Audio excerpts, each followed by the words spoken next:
묵상의 주제가 거짓 것, 거짓 것. 우리 본문의 우리 4절 말씀을 함께 읽습니다. 여호와께서 가라사대 유다의 서너 가지 죄로 인하여 내가 그 벌을 돌이키지 아니하리니 이는 저희가 여호와의 율법을 멸시하며 그 율례를 지키지 아니하고 그 열조의 따라가던 거짓 것에 미혹하였음이라. 아멘. 여기 거짓 것, 한마디로 말하면 우상을 말합니다. 우상은 거짓 것이다. 우리 선지자 아모스는 남유다 왕국 출신으로 북이스라엘을 향해서 예언을 합니다. 너희들이 반드시 망하게 될 것이다. 또 반면에 호세아 선지자는 북왕국 출신으로 자기가 출생한 자기의 조국 이스라엘이 멸망할 것을 예언한 겁니다. 우리가 이 아모스서를 읽으면서 세 가지는 꼭 기억해 주시기 바랍니다. 첫 번째, 이 서너 가지 죄라고 하는 것, 이것은 하나님 편에서 보면 완전히 확인된, 확정된 죄를 말합니다. 사람의 편에서 보면 자꾸 죄가 증가하고 늘어가는 것 같지만은 하나님 편에서 보면 무너질 수밖에 없는, 망할 수밖에 없는 분명한 죄를 의미합니다. 그 다음 두 번째로 아모스서 1장에서 북왕국과 남왕국 주위에 있는 여러 나라들, 다메섹, 가사, 두로, 에돔, 암몬, 이러한 나라들이 멸망할 것을 선지자를 통해서 예언하십니다. 그리고 2장에 와서는 모압 그리고 유다와 이스라엘이 망하게 될 것을 예언합니다. 하나님의 백성들의 나라가 망하는 것을 하나님의 선지자가 예언하는 건 지극히 당연스럽습니다. 그럼에도 불구하고 왜 주변 나라들까지 망한다는 예언을 하게 하셨는가? 왜 그랬습니까? 역사의 주인이 하나님 되심을 강조한 겁니다. 이 세상 역사가 시대별로 그 시대의 강한 나라들에 의해서 움직여지는 것 같지만은 그러나 그 배후에는 반드시 하나님이 주관하신다고 하는 것, 역사의 주인은 하나님이시다. 이것을 기억해야 됩니다. 그 다음 세 번째 꼭 기억하셔야 될 것은 이건 성경 전체에 대한 결론이기도 합니다. 나라가 무너지고 망하는 것은 사회 도덕과 윤리가 타락해서 망하는 것이 아니라 하나님의 사람, 하나님의 교회, 하나님의 백성들이 하나님의 뜻에 어긋났을 때 그 나라가 망하게 된다고 하는 겁니다. 일반 역사가들은 세상이 무너지는 이유가 도덕과 윤리, 이것이 타락했기 때문이라고 결론 짓지만은 하나님은 그것이 아니라는 겁니다. 바꿔 말하면 우리 믿음의 사람들은 세상의 본이 되는 삶, 하나님이 원하는 거룩한 삶, 이것을 회복하지 않으면 교회 때문에, 성도들 때문에 나라가 망하게 될 수 있다고 하는 것을 오늘 우리에게 말씀하신 겁니다. 그러면 이 거짓 것이라고 하는 것을 좀 더 구체적으로 그 단어를 우리가 살펴서 함께 나눠보겠습니다. 이 거짓 것이라고 하는 키즈베이햄, 이 단어의 원형이 카자부입니다. 카자부. 근데 카자부라고 하는 뜻이 거짓말, 속이는 행위, 이것을 말합니다. 거짓말이고 속이는 행위다. 그런데 이것은 하나님의 백성들, 하나님 편에서 선지자들이 볼 때는 하나님 이외의 것, 우상이라고 하는 겁니다. 그래서 현대인 또 새번역, 공동번역에서는 거짓 것을 정확하게 거짓 신이라고 번역을 해서 소개합니다. 특별히 시편 40편 4절 말씀에 여호와를 의지하고 교만한 자와 거짓에 치우치는 자, 이 거짓에 치우치는 자를 돌아보지 아니하는 자가 복이 있다 그랬습니다. 하나님만 의지하고 교만한 자와 거짓에 치우치는 자를 따라가지 않는 사람이 복이 있다. 그래서 이 거짓에 치우치는 자, 이것을 바른 길에서 벗어나는 사람 또는 속임수에 잘 넘어가는 사람, 이렇게 이해가 가능합니다. 우리가 남의 말을 잘 듣고 속아 넘어가는 것, 그것도 좋은 거 아닙니다. 우리의 가치와 우리의 모든 삶의 기준은 세속의 가치나 세속 것이 아니라 하나님의 말씀이라고 하는 것. 그래서 이 카자브라고 하는 단어가 하나님과 사람 사이에 왜곡된 관계, 비뚤어진 관계, 그것을 표현할 때 성경에서 이 카자브라는 단어를 사용합니다. 그러면 오늘 하나님의 백성들의 나라가 왜 망하느냐? 먼저 4절에 보면 유다의 죄를 세 가지로 말씀을 했습니다. 첫째, 율법을 멸시했다. 토라라고 하는 율법을 멸시합니다. 두 번째, 율례를 거역했다. 지키지 않았다. 그런 뜻입니다. 그 다음 세 번째, 거짓 것에 미혹됐다. 보이지 않던 하나님만 섬기던 백성들이 가나안 땅에 들어갔을 때에 하나님은 그 백성들, 그 족속들을 완전히 진멸하라, 이렇게 말씀했습니다. 어떻게 보면 사람을 완전히 진멸하는 것이 아주 잔혹하고 잔인스러워 보입니다. 그런데 하나님이 왜 그렇게 명령하셨느냐? 하나님의 백성들이 카자브, 남의 것에 미혹받기가 쉽습니다. 쉽게 속아 넘어갑니다. 그러니까 그들이 섬기는 신을 보면 쉽게 속아 넘어가기 때문에 그것을 미연에 방지하기 위해서 잔인한 것 같지만은 진멸하라고 말씀하신 겁니다. 그 우시야라고 하는 왕이 하나님 보시기에 매우 선한 왕으로 평가를 받습니다. 그런데도 열왕기하 15장 4절에 보면 하나님 보시기에 정직하고 조상의 뜻에 따라 아버지가 행했던 길을 따라서 왕의 위를 지키면서도 4절에 보면 오직 산당은 제하지 아니했다. 우상을 섬기는 산당을 제거하지 않았기 때문에 백성들은 여전히 산당에 가서 제사를 드릴 수밖에 없었다고 하는 것, 이게 바로 거짓 것에 대한 미혹이라고 하는 겁니다. 백성들을 편리하게, 백성들의 마음에 환심을 얻기 위한 것, 그것이, 그래서 유다의 죄는 전부 뭡니까?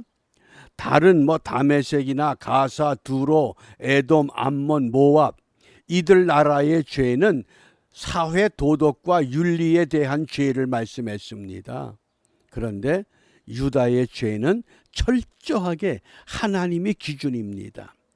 하나님으로부터 벗어난 카자브라고 하는 것, 하나님을 떠난 것, 그것 때문에 망한다는 겁니다. 그러면 세상 사람들은 이미 하나님을 믿지 않기 때문에 떠난 상태에 있습니다.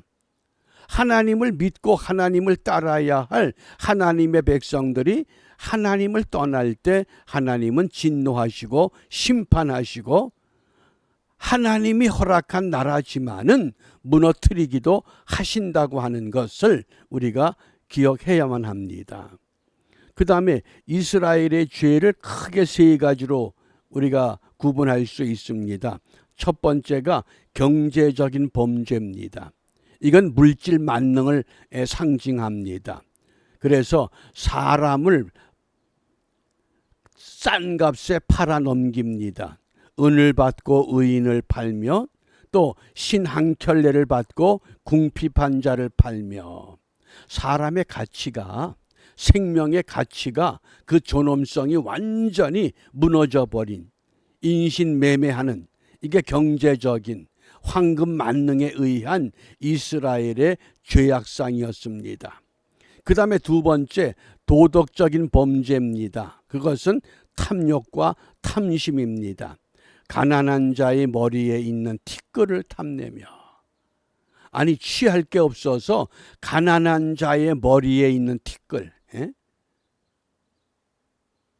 선지자 나단이 다윗에게 충고할 때 그랬잖아요. 부자의 집에 손님이 왔는데 그 자기 집에 많은 가축들을 놔두고 가난한 집에 있는 과부의 집에 있는 그 한 마리를 잡아다가 손님을 대접하는 그런 일이 우리나라에서 일어나고 있다. 그러니 다윗이 노발대발하잖아요. 근데 나단이 그게 바로 당신이다. 가난한 자의 머리에 있는 티끌을 탐내는 것. 그 다음에 부자가 젊은 여인에게 다녀서 이때 부자는 돈이 많은 사람이 아니라 아버지와 아들이 음탕한 일에 하나같이 행동하는 걸 말합니다. 젊은 여자에게 다닌다. 아버지도 그렇고 아들도 그렇고 그 다음에 겸손한 자의 길을 굽게 한다. 겸손한 자의 길. 또 모든 단 옆에서 전당 잡은 옷 위에 누우며 거룩한 제단에 거기에서 전당 잡은 옷, 이 전당 잡은 옷은 절대 전당 잡은 옷은 취하지 못하게 되어 있습니다. 왜냐하면 당시 그 유대 풍속은 가난한 사람들은 겉옷이 밤에 잘 때 그게 이부자리입니다. 그걸 덮고 자야 됩니다. 그걸 빼앗아 버린 겁니다. 이게 도덕적인 범죄입니다. 그 다음에 세 번째 종교적인 범죄를 말합니다.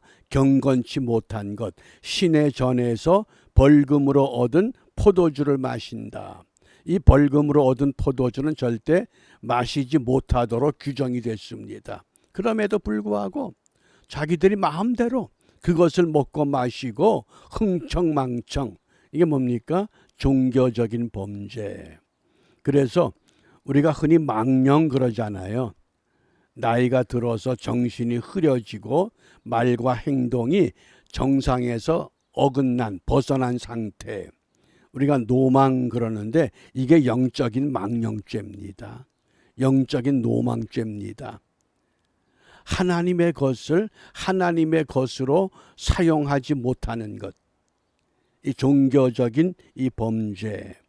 그래서 이러한 것 때문에 하나님의 백성들이 세웠던 먼저 북이스라엘이 아수르에게 무너집니다. 기원전 722년이죠. 그리고 남쪽 유다도 드디어 또 무너집니다. 기원전 586년이죠. 바벨론에 의해서. 그러면 오늘 우리가 살고 있는 이 세상, 이 나라는 어떤가? 어떻습니까? 하나님의 가치 기준에 합당하다고 확신합니까? 아니면 부족하다고 느껴지십니까? 많은 분들이 이제 미국도 서서히 기울어지고 있다고 진단합니다. 이 상태로 가면 하나님은 미국을 과거에 번성했던 그 시대를 다 흩어버리실 것이라고 예고합니다. 우리가 지금 그런 시대에 와 있습니다. 그러면 우리가 오늘 이런 때에 무엇을 기도하느냐? 무엇을 기도해야 될까요? 시편 119편 116절입니다.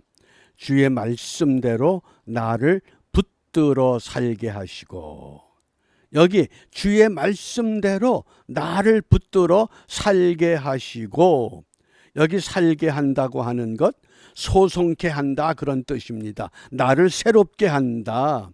그 히브리 단어에 하야라는 단어를 사용했는데 이 시편 119편에 보면 소송케 한다. 이게 여러 차례 반복됩니다. 무엇이? 하나님의 말씀이. 이제 하나님의 말씀으로 우리가 회복되는 길밖에 없습니다. 잘못된 것이 무엇인가를 정확히 진단하고 잘못된 것을 버리고 말씀대로 붙들어 소성케 살게 하시고 우리의 소망이 부끄럽지 말게 하소서. 이게 오늘 우리 기도하는 말씀의 근거가 됩니다. 그래서 무엇을 기도합니까? 말씀대로 믿고 말씀대로 순종하는 믿음을 우리가 회복해 나가는, 그래서 성경대로 부흥하는 교회입니다. 성경대로 발전하는 사회, 발전하는 나라가 되어야 됩니다. 성경에서 벗어난 부흥이 아닙니다. 정말 성경대로 부흥하는 교회. 그게 어떤 교회입니까? 초대교회잖아요. 초대교회 건물이 있었습니까? 초대교회에 사람들이 많이 모이지만은 그 모인 사람들에게 가난한 자들을 위해서 부유한 사람들이 얼마나 열심이었습니까? 전 재산을 토해내는 그런 교회가 성경대로 부흥하는 교회였습니다. 그렇기 때문에 그것이 믿음의 토대가 돼서 하나님의 교회를 중심으로 하나님의 백성들의 나라가 이 땅에 확장된 줄 압니다. 이제 그런 은혜가 시들어가는 때에 다시 한번 우리가 말씀대로 나를 붙들어 살게 하소서. 우리가 말씀에 사로잡혀서 다시 한번 부흥의 불길을 일으키는 믿음의 한날이 되도록 주님 앞에 우리를 내어 맡기는 은총의 하루가 되시기를 주님의 이름으로 축복합니다. 기도하겠습니다. 역사의 주인 되시는 거룩하신 아버지 하나님, 우리의 선조들이 믿음으로 희생했던 그 토대 위에 세워진 나라와 교회를 우리가 이어받고 하나님의 은혜를 누리며 살아왔습니다. 이제 장차 우리의 후손들에게 우리가 누렸던 것보다 더 아름답고 귀한 것들을 누려갈 수 있도록 믿음의 반석 위에 세워져야 하겠사오니 저희들의 어리석음을 깨우쳐 깨닫게 하시고 우리의 무지를 깨우쳐 알게 하심으로 말미암아 하나님의 법에 의한, 하나님의 말씀에 의한 사로잡힘을 일으켜 이 땅에 하나님의 부흥이 일어나는 새로운 역사의 장이 펼쳐질 수 있도록 모든 성도와 교회들을 붙들어 주시고 하나님의 말씀으로 다듬어 주시옵소서. 이러한 은혜가 우리 모두에게 임하기를 소원하여 주님이 가르쳐 주신 기도로 함께 기도합니다.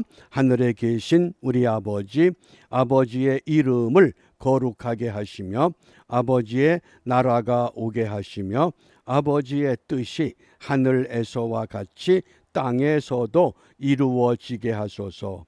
오늘 우리에게 일용할 양식을 주시고 우리가 우리에게 잘못한 사람을 용서하여 준 것 같이 우리 죄를 용서하여 주시고 우리를 시험에 빠지지 않게 하시고 악에서 구하소서. 나라와 권능과 영광이 영원히 아버지의 것입니다. 아멘.